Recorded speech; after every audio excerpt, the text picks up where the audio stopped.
అమ్మా నాన్న ఎప్పుడు వద్దు అనలేదా? ఎందుకంటే పెద్దవాడు ఎలాగ జైలుకి వెళ్ళాడు, నువ్వు కూడా వెళ్తే మా పరిస్థితి ఏంటి అని. మాకు ఎంతసేపు ఉన్నా ముందుకు పోవాలి, పోరాటం. ఎంతో మందికి ఎన్నో ప్రాబ్లమ్స్ ఉన్నాయి, మధ్యతరగతి కుటుంబాలు, బీద కుటుంబాలు, ఇటువంటి వాళ్ళకల్లా చాలా కష్టాలు ఉంటాయని చెప్పేసి ఆ నుంచి ఇక అటువైపే అడుగులు వేయాల్సి వచ్చింది. అప్పట్లో మీకు ఆయుధాలు కానీ డ్రెస్సులు కానీ ఎక్కడి నుంచి వచ్చేవన్నా? వెపన్స్ ఎంతసేపు ఉన్న పోలీస్ స్టేషన్ల మీద దాడులు చేసి విపరీతమైన రిక్రూట్మెంట్ ఉంది మాకు. అప్పుడు దాడులకు ఎక్కువ ప్రాధాన్యత ఇచ్చేది. మీ కొరియర్ వ్యవస్థలో మీరు అనుకున్న ఏపీటీ సక్సెస్ అయినప్పుడు ఒక వ్యక్తి తారసపడతారు. డైరెక్ట్గా ఐ టు ఐ చూసి మాట్లాడుకుంటారా, లేదా ఒకవైపు తిరిగి మాట్లాడుకుంటారా? సేమ్ ఎదురు బదురు నిలబడే మాట్లాడతాం. మెయిన్ ఏంటంటే మాకు ఫారెస్ట్లో అన్నం దొరకాలంటే 2 రోజులు పట్టొచ్చు, ఒకసారి 1 డే పడుతుంటుంది. అట్లా ఇబ్బందులతోటి కూడా తిరిగిన కాలాలు ఉన్నాయి. సాధారణంగా గెరిల్లా అనగానే గెరిల్లా వార్ వేరే కనిపిస్తుంది. పీకేపల్లి అటాక్ చేయాలని నాకు వచ్చేసి బుల్లెట్ ఇక్కడ. మేము మొత్తం 25 మందితోటి పోయినాం దాడికి. ఒక సైడ్ నుంచి ఫైర్ చేస్తున్నారు వాళ్ళు, నలుగురు ఉన్నారు, అటు 2 ఉన్నారు, ఇటు 2 ఉన్నారు, ఫైర్ చేస్తున్నారు. మనం ఏం చేసినామంటే లోపలికి మందు పాత్ర తీసుకుపోయి ఒక సైడ్ వేసి బుల్లెట్ ఎప్పుడైతే తగిలిందో అప్పుడు అమ్మ గుర్తు.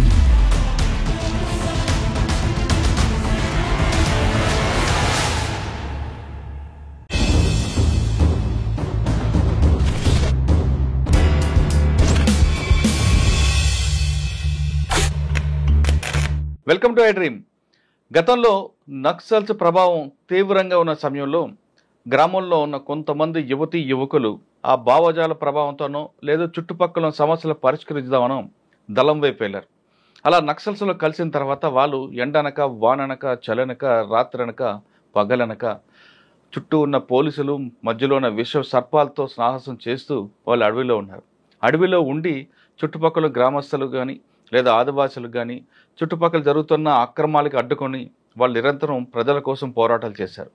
ఆ విధంగా ప్రజల కోసం పోరాటం చేయబట్టే అప్పట్లో ప్రభుత్వాల కిందకు వచ్చి తమ పథకాల గ్రామాల స్థాయికి తీసుకురావడానికి నక్సల్స్ ఉద్యమం చాలా ఉపయోగపడింది. కానీ క్రమేపీ అది శాంతిబద్ధ సమస్యగా మారడంతో ప్రభుత్వం వాటిపై ఉక్కుపాదం మోపిన సంఘటన మనందరికీ తెలుసు.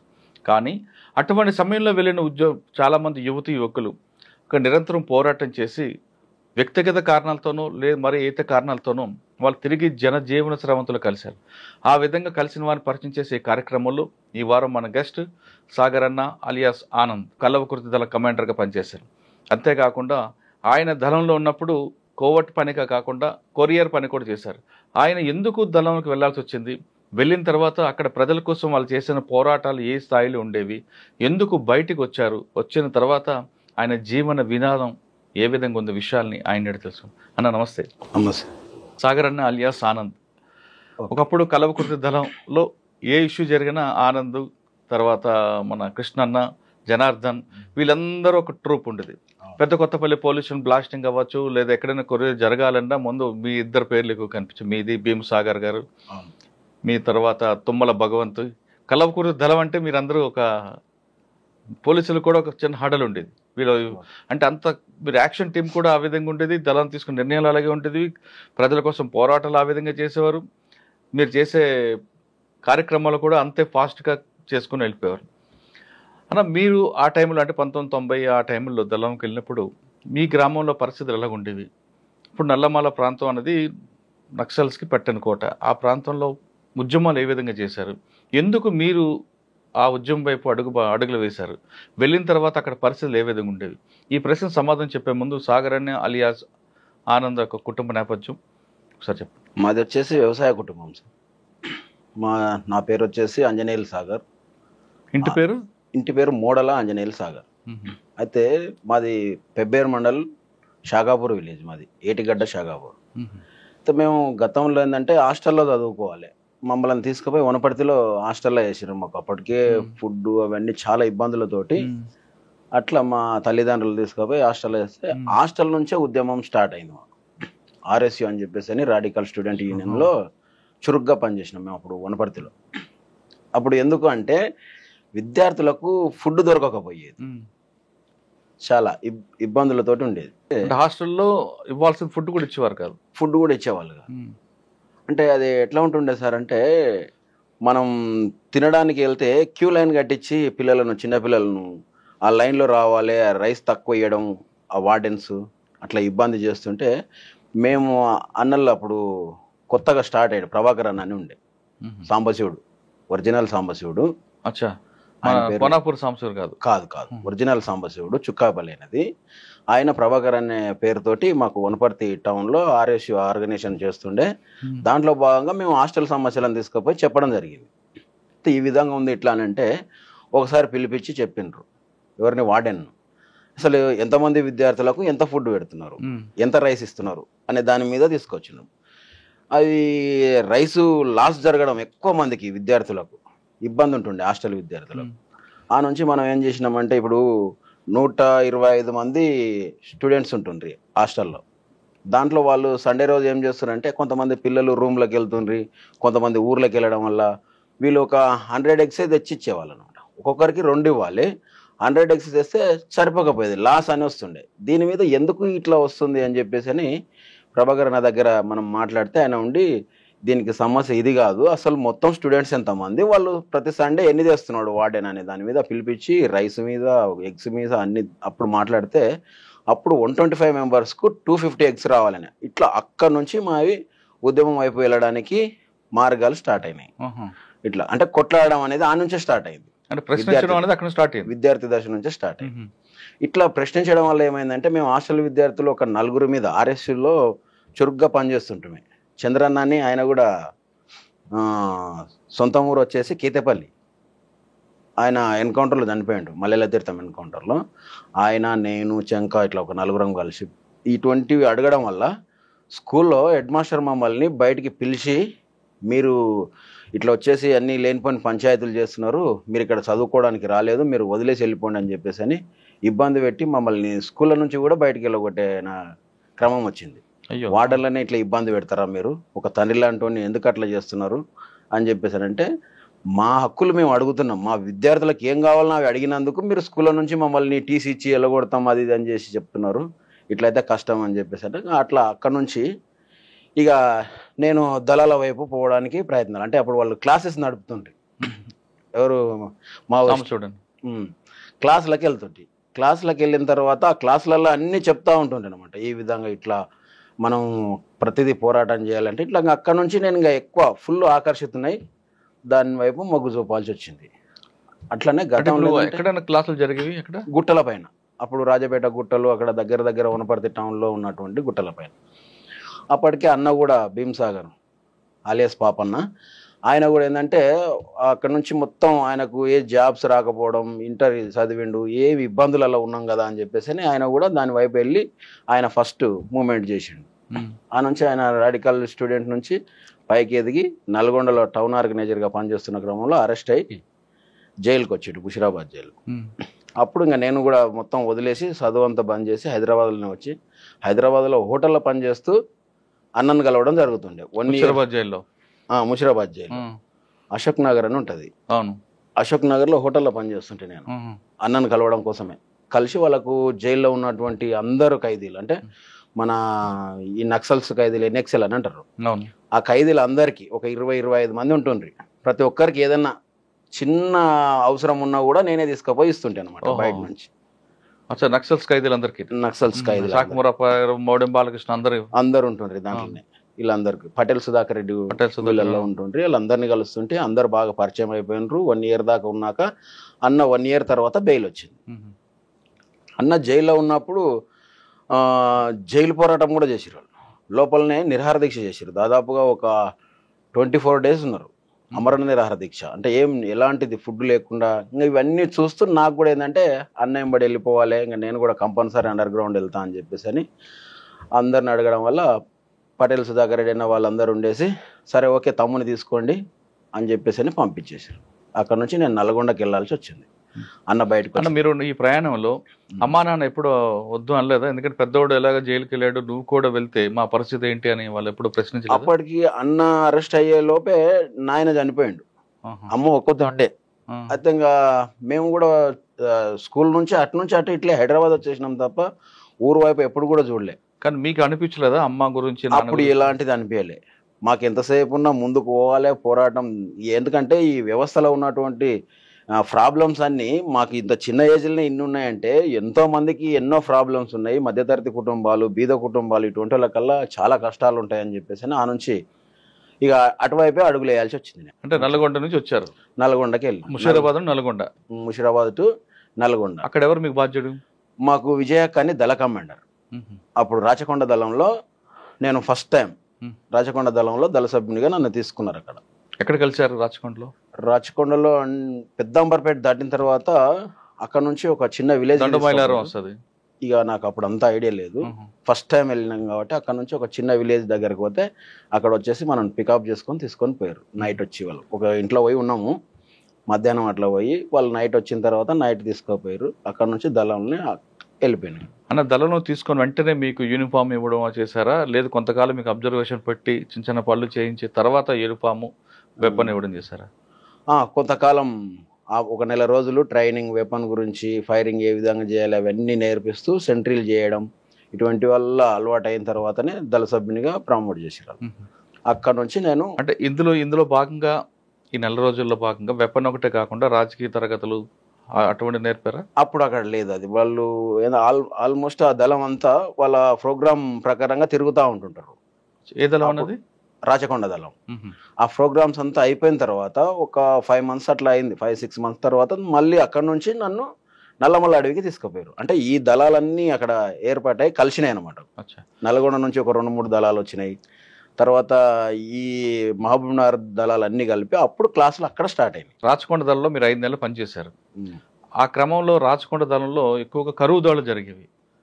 అప్పుడు నేనేం లేను, ఏ దాడిలో కూడా లేరు. అక్కడ ప్రజల్లో అవగాహన తేవడం వరకే. అప్పుడు తర్వాత అక్కడ నుంచి అక్కడ పోయిన తర్వాత అప్పుడు నన్ను మహబూబ్నగర్ కల్వకుర్తి దళానికి అటాచ్ చేశారు. అక్కడ క్లాసెస్ అంతా అయిపోయిన తర్వాత నన్ను. ఎన్ని రోజులు అయిన క్లాస్ అక్కడ? 1 month అట్లా. ఎక్కడ? కల్వకుర్తిలోనా? నల్లమలలో. నల్లమల్ల ఎక్కడ కరెక్ట్ గా? Nallamala forest, big forest. ఇంకా అది ఎర్ర పెంట, అట్లా పెంటల పైన ఎర్ర పెంట అట్లాంటి పెంటలు ఉంటాయి పైన. ఆ పెంటలకు దగ్గరలో వాటర్ సోర్స్ ఉన్న ఏరియాలలో మొత్తం క్లాసెస్ వేస్తుంటారు. అట్లా చాలా పెద్ద పెద్ద క్యాంపులు జరుగుతాయి. చాలా సార్లు జరిగినాయి క్యాంపులు. అక్కడ నుండి మీకు కల్వకుర్తి దళంలో ఉన్నా. కల్వకుర్తి దళంలో మ్యాక్సిమం దాదాపు ఒక 1 year పైనే కల్వకుర్తి దళంలో పనిచేసిన తర్వాత నాగన్న అని ఉండే ఆయన, ఇంటికి వెళ్ళిపోయింది ఆయన. అప్పుడు DCS జిల్లా కమిటీ మెంబర్గా ఉండే ఆయన. ఏంటంటే తమ్ముడు చాలా యాక్టివ్గా ఉన్నాడు, యాక్టివ్గా తిరుగుతున్నాడు, అన్ని పనులు చేస్తున్నాడు. ఇట్లాంటి అప్పుడు మనం ఈ తమ్ముడిని కొంచెం కొరియర్గా వాడుకోవడం అవసరం వచ్చింది అని చెప్పేసి అని DCSకు నన్ను కొరియర్గా పెట్టడం జరిగింది. కల్వకుర్తి దళంలో మీకు అప్పుడు ఎవరు కమాండర్? కల్వకుర్తి దళంలో అశోక్ అన్న. అశోక్ ఆయన సొంత ఊరు వచ్చేసి కొల్లాపూర్ దగ్గర అమ్మాయిపల్లి. సొంతం పేరు నరసింహ, ఆయన అలియాస్ పేరే అశోక్. సంవత్సరం పాటు కల్వకుర్తి దళంలో కొరియర్ గా ఉన్నారు. కొరియర్ కాదు, దళంలో పనిచేసిన తర్వాత ఆ నుంచి కొరియర్కి తీసుకున్నా. ఈ సంవత్సరం పాటు దళంలో పనిచేసినప్పుడు మీకు బాగా గుర్తుండిపోయిన సంఘటన చెప్పండి. ప్రజలకి దగ్గరకు వెళ్ళి వాళ్ళ సమస్యలు పరిష్కరించిన దాంట్లో ఏం చేశారని? మేము కూలి పోరాటాలు అంటే ఈ మహిళలు వీళ్ళల్లో ఉన్నారు కదా, కూలి పోరాటాలు అంటే అప్పుడు 10 రూపాయలు కూలి ఇస్తుండేనమాట. చాలా ఇబ్బంది వాళ్ళకు, అసలు ఇల్లు గడవాలంటే కూడా ఇబ్బందులు ఉంటుండే. అప్పుడు కూలి పోరాటాల మీద దాడులు చేస్తుంటే ఊర్లలో పోయి పెద్ద పెద్ద భూస్వాములను, రెడ్లు అటువంటి వాళ్ళలో ఉంటుండ్రి వాళ్ళ దగ్గర. ఎందుకంటే ఒక్కొక్క భూస్వామి అంటే 350 ఎకరాలు, 500 ఎకరాలు, 1700 ఎకరాల భూమి ఉన్నోళ్ళు ఉన్నారు. కుందారం భూములు అని చెప్పేసి అని అజిలాపురం నరసింహారెడ్డి, ఆయన పేరు ఏదో నరసింహారెడ్డి అనుకుంటా, ఆయనకు వచ్చేసి 1700 ఎకరాల భూమి ఉంది. ఆ 1700 ఎకరాల భూమిలో మొత్తం 4 గ్రామాలు ఉంటాయి. అజిలాపురం, జిరాన్ఖాన్పల్లి, బైరాపురం ఇటువంటి ఊర్లన్నీ కలిపి అన్ని భూములల్లో అక్కడనే వాళ్ళ దాంట్లో చెట్లు, తాళ్ళు అంటారు, అంటే తాటి చెట్లు ఉండే. ఆ తాళ్ళు కూడా వాళ్ళ దాంట్లోనే ఉంటే దాంట్లో ఉదయం లేస్తే వాళ్ళ పొలంలోనే తిరగాలి. ఇన్ని భూములు ఉండి ఎలాంటి కూలి పోరాటాలు చేసి అప్పుడు కూలి పోరాటాలు చేయించి వీళ్ళకు కూలి రేట్లు పెంచాలి అని చెప్పేసి 10 నుంచి 20 రూపాయలు పెంచి ఈ విధంగా కూలి పోరాటాలు అందరిని తీసుకొచ్చి మాట్లాడి చెప్పి చేసినటువంటివి చాలా ఉన్నాయి. అందులో భాగంగా దాడులు ఏం జరిగాయా? తీసుకుపోయి కొట్టడం కూడా జరిగింది. కొంతమంది వినకపోతే వాళ్ళను కొట్టడం కూడా జరిగింది అన్న. అదొక్కటే కాకుండా కల్వకుర్తి దళం వడ్డీ వ్యాపారస్తులు ఎక్కువ పడ్డారు కదా అప్పుడు. అప్పుడు మనకు అంతగానం వడ్డీ వ్యాపారం ఎదురుపడలేదా? తెలియదు. ఇక అప్పుడు ఎక్కువ భూ పోరాటాలు, కూలీ పోరాటాలు ఫుల్. అజిలాపురం భూమి మీద అయితే చాలా సార్లు పోరాటం చేసినాం. ఊర్లో పోయి భూములు పంచిచ్చినాం చాలా మందికి. ఎందుకంటే వాళ్ళ భూమి 1700 ఎకరాల భూమి ఉన్నప్పుడు మోహన్ రెడ్డి, ఆయన కుందారం భూమి ఓనర్, ఆయన పిల్లలు అంతా అమెరికాలోనే ఉంటున్నారు. ఆయన ఒక్కడే ఉంటుండేడ. ఆయన భార్య ఆయన్ను ఉంటుండ్రి. ఇంకా వాళ్ళని తీసుకుపోయి ఒకసారి కొట్టినాం మోహన్ రెడ్డిని.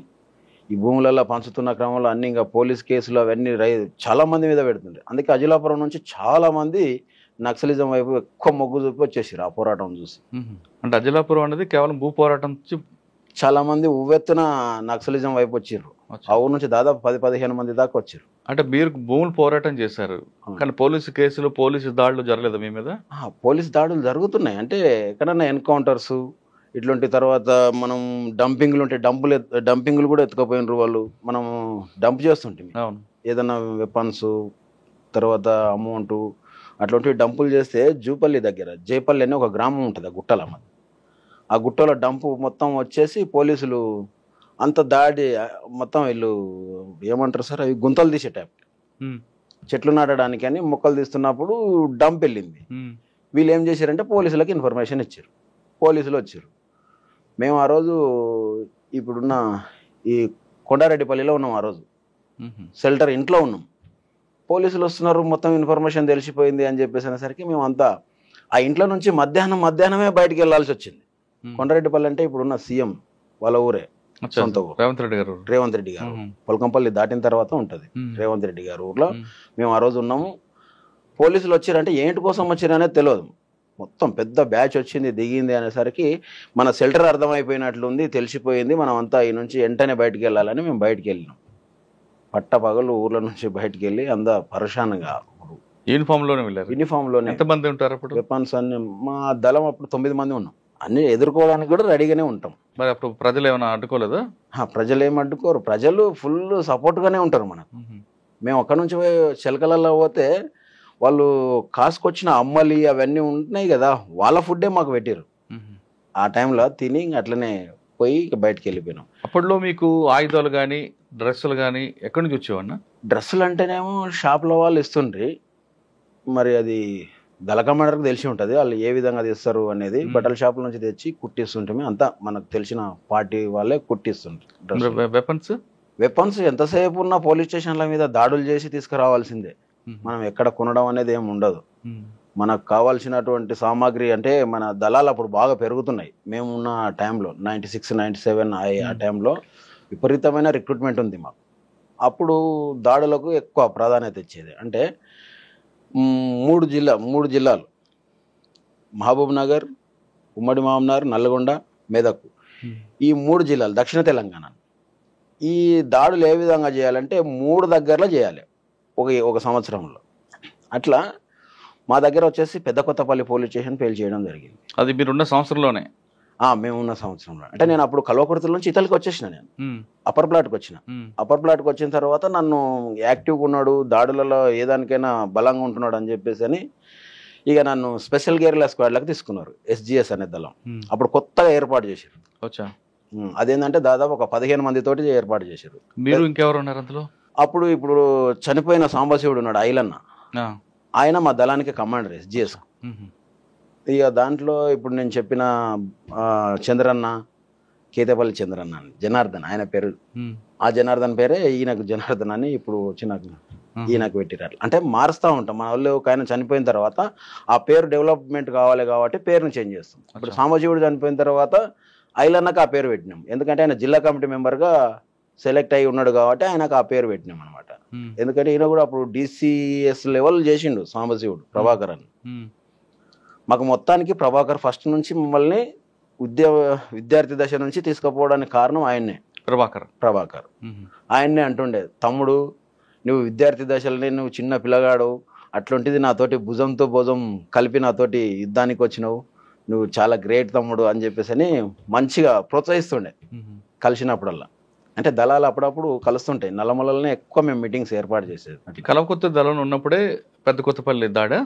తర్వాత నేను SGS-లోకి వచ్చిన తర్వాత దాడి అచ్చా. ఈ సంవత్సరంలో మీకు గుర్తుండిపోయిన సంఘటనలు చెప్పారు, ఐజలాపల్లి, తర్వాత నర్సం, కొండారెడ్డి, ఇవన్నీ కూడా. అవును, కొండారెడ్డి. అది కాకుండా మీ మీద అటాకులు జరిగాయని తప్పించుకున్నారు ఎక్కడైనా ఈ సంవత్సరంలో? అంటే జరిగినాయి కొన్ని దగ్గరలో. మేము ఏంటంటే అంటే కాల్పులు జరగకుండా తప్పించుకొని పోయిన కాలాలు ఉన్నాయి. మేము ఒకసారి అనురాధ అని ఉండే డీజీ ఆమె ఒకసారి ఎక్కడ అనురాధ డీజీ కదా, ఎస్పీ ఉండే, మహబూబ్ నగర్ ఎస్పీ కాదు ఆమె, ఇక్కడ నుంచి వచ్చింది ఆమె. అయితే కొల్లాపూర్ వెళ్తున్నది. మేము ఆదిరాల దగ్గర, ఆదిరాల పక్కల, అది ఊరు పేరు ఐడియా వస్తలేదు, మేము ఆ ఊర్లకు ఎంటర్ అవుతున్నాం.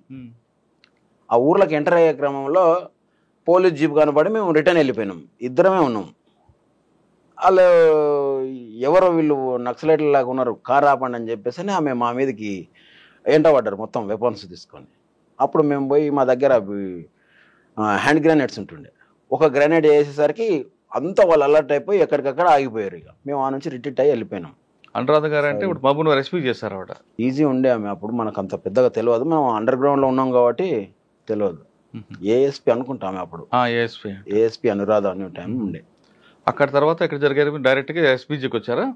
తర్వాత నేను కొరియర్గా ఎక్కువ తిరుగుతుంటే ఆ నుంచి కొరియర్ తీసుకున్నారు నన్ను. అంటే స్పెషల్ గేర్ల స్క్వాడ్లో ఉంటూనే కొరియర్గా పంపిస్తుండే అనమాట. కొరియర్గా ఎంతకాలం పనిచేశారు? కొరియర్గా అంటే అండర్ గ్రౌండ్లో ఉంటూనే నేను బయటికి వెళ్ళడం.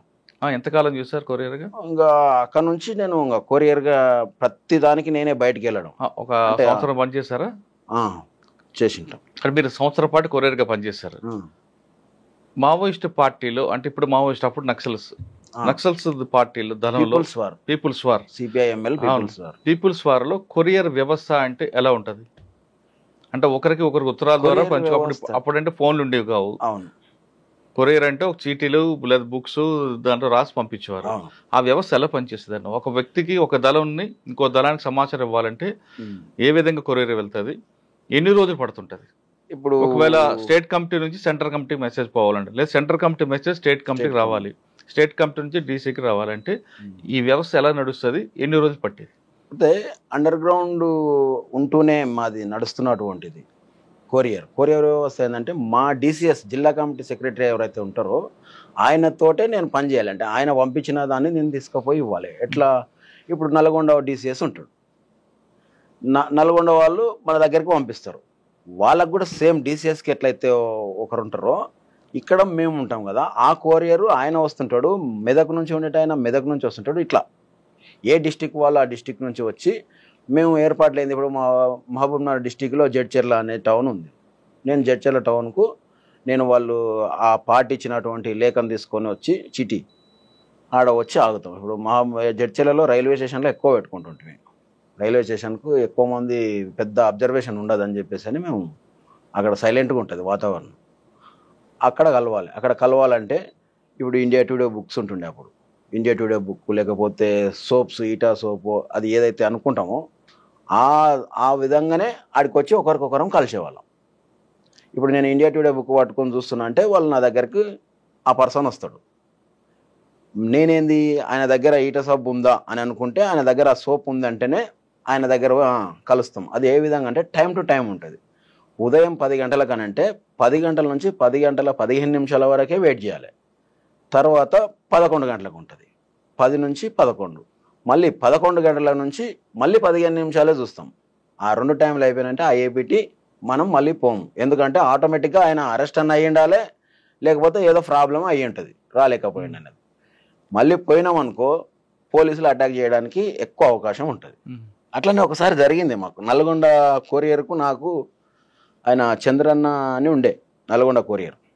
నేను మహబూబ్నగర్ నుంచి పోయినాం.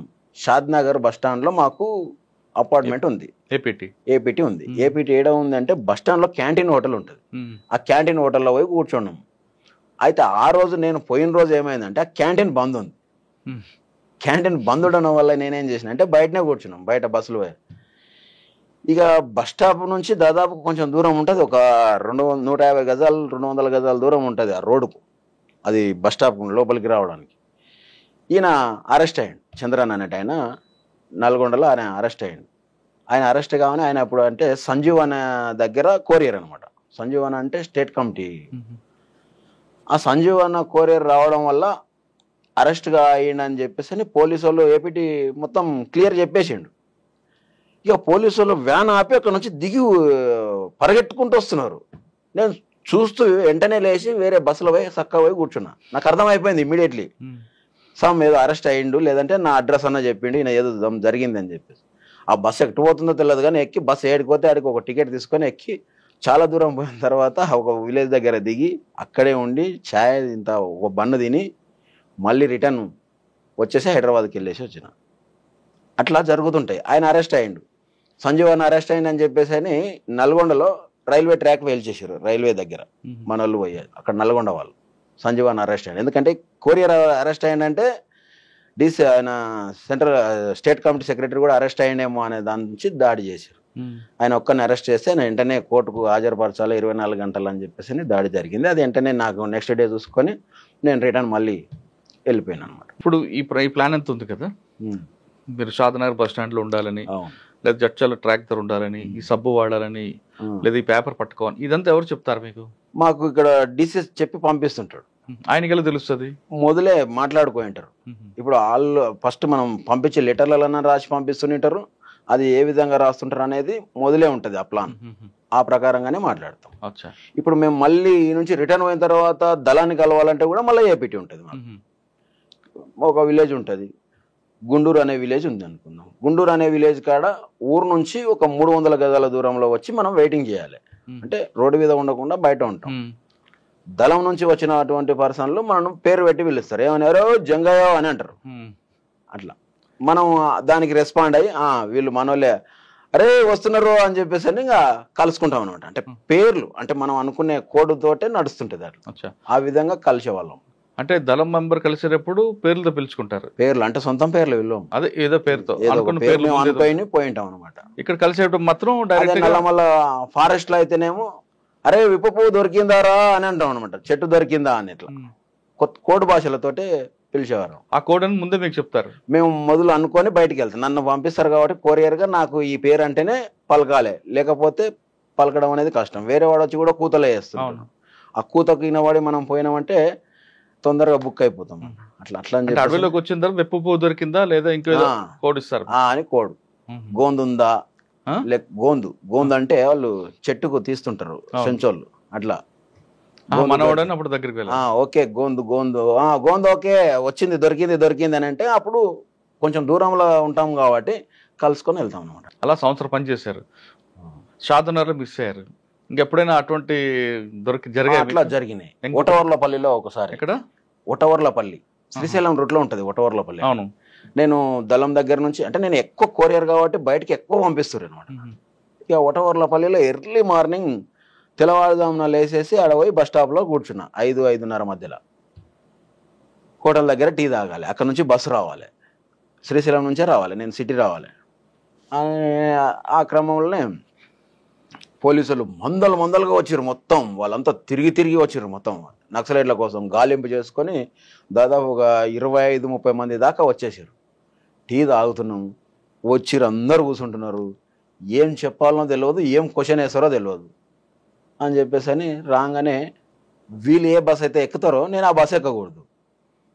కొన్ని అచ్చంపేట వెళ్తాయి, కొన్ని డైరెక్ట్ హైదరాబాద్ వస్తుంది. హైదరాబాద్ వస్తే హైదరాబాద్ ఎక్కాలి. వీళ్ళు ఎక్కుతున్నారంటే నేను దిగాలి. ఎందుకంటే బస్సులు ఎక్కిన తర్వాత కూడా క్వశ్చన్ రేజ్ చేస్తాను అని చెప్పేసి అని కూర్చున్న కొద్ది క్షణాలలోనే ఒక బస్సు వచ్చేసింది. నేను బస్సు ఎక్కినా వాళ్ళు ఆ బస్సు ఎక్కలేదు. తర్వాత నెక్స్ట్ వాళ్ళు అచ్చంపేట బస్సు ఎక్కిపోయినట్లున్నారు. అట్లా అంటే కొన్నిసార్లు ఏమన్నా జరిగితే ఇంకా మన దగ్గర అప్పటికే మనకు షార్ట్ వేప్ అని ఇచ్చి పంపిస్తారు అనమాట. తపంచ అని ఉంటుండే. అవును. తపంచ తీసుకొని బయటకు వచ్చిన నేను. తపంచ చూపించి ఎప్పుడైనా బయటకు వచ్చారు? బయటపడ్డారా? లేదు, ఎక్కడ చూపించలేదు. అంత రాలేదు అప్పుడు.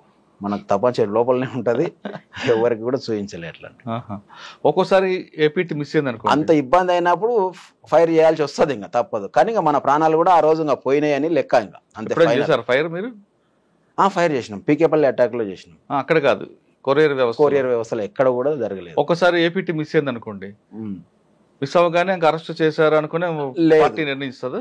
దళం ఇప్పుడు నేను ఏదైతే ఒక దళం ఉంది అనుకుంటే, ఇప్పుడు కల్వకుర్తి దళం ఉంది, నేను దళంలో పనిచేస్తున్నా. ఏపీటీలు మనం పోతుంటాం వస్తున్నప్పుడు కలుస్తుంటాం కదా. ఒక విలేజ్, ఆ విలేజ్లో ఒక ఇంటి దగ్గర కుటుంబ సభ్యుల్లాగా మనకు పరిచయం చేసి ఉంటారు.